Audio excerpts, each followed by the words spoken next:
Yo, good afternoon, y'all. Choosing here. I'd like to say happy Sabbath. You know, if this reaches anyone that shares my same belief, I like to say happy Sabbath to anyone that doesn't know Sabbath. We call Saturday Sabbath within this, what you call subdivision, uh, 7-day Adventist. So, yes, so today is Sabbath.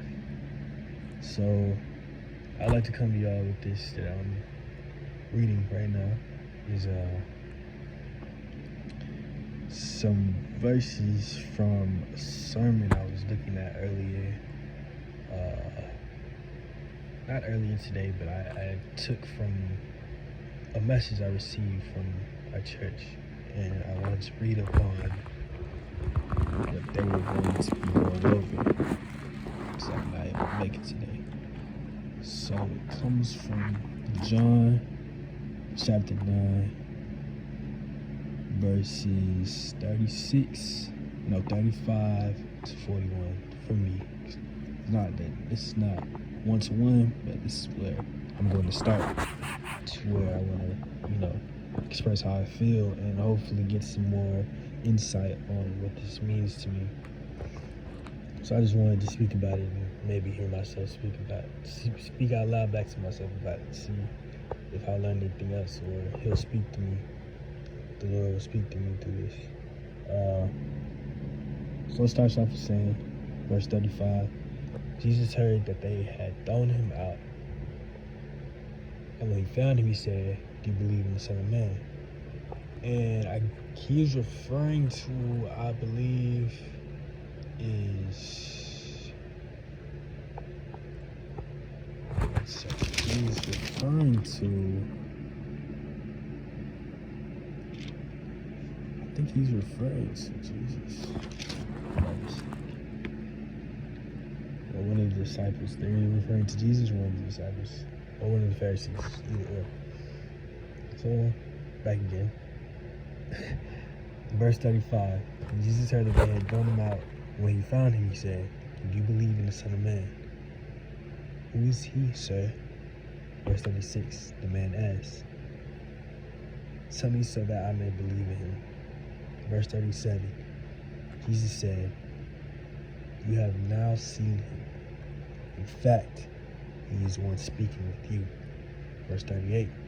And the man said, "Lord, I believe," and he worshiped him. Verse 39. Jesus said, "For judgment I have come into this world, so that the blind will see, and those who will see become blind." Verse 40. So Pharisees who were with him heard him say this, and asked, "What? Are we blind too?" Verse 41. Jesus said, "If you were blind, you would not be guilty of sin. Now that you claim you can see, your guilt remains." And so yeah, that was what it was, and the title of this little subsection is called Spiritual Blindness. And what really hits me is that last verse 41, where Jesus says, "If you were blind, you would not be guilty of sin. But now that you claim you can see, your guilt remains." And it's sticking with me, and I'm trying to decipher it in my own way. Maybe it'll become clear to me later, as I keep reading it more and more. It says, "For judgment I have come into this world, so that the blind will see, and those who are blind, and those who see will become blind." And he says, "If you were blind, you would not be guilty of sin.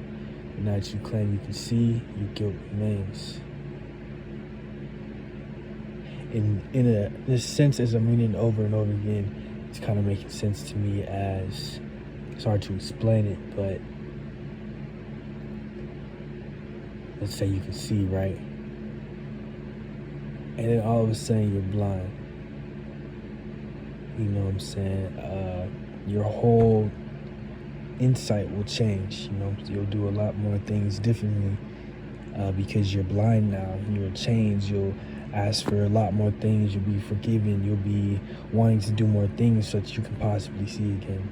And people who are blind before, they're already doing that, hoping that things will change already. You know what I'm saying? Hoping that they can see. And those who already will see will become blind. And I think the guilt comes from being able to see while there are others who are blind.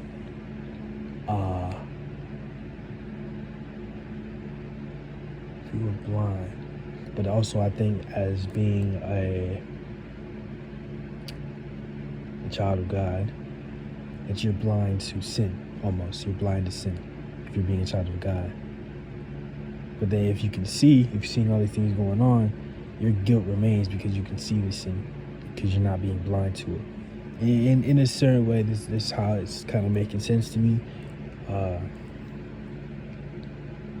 Until,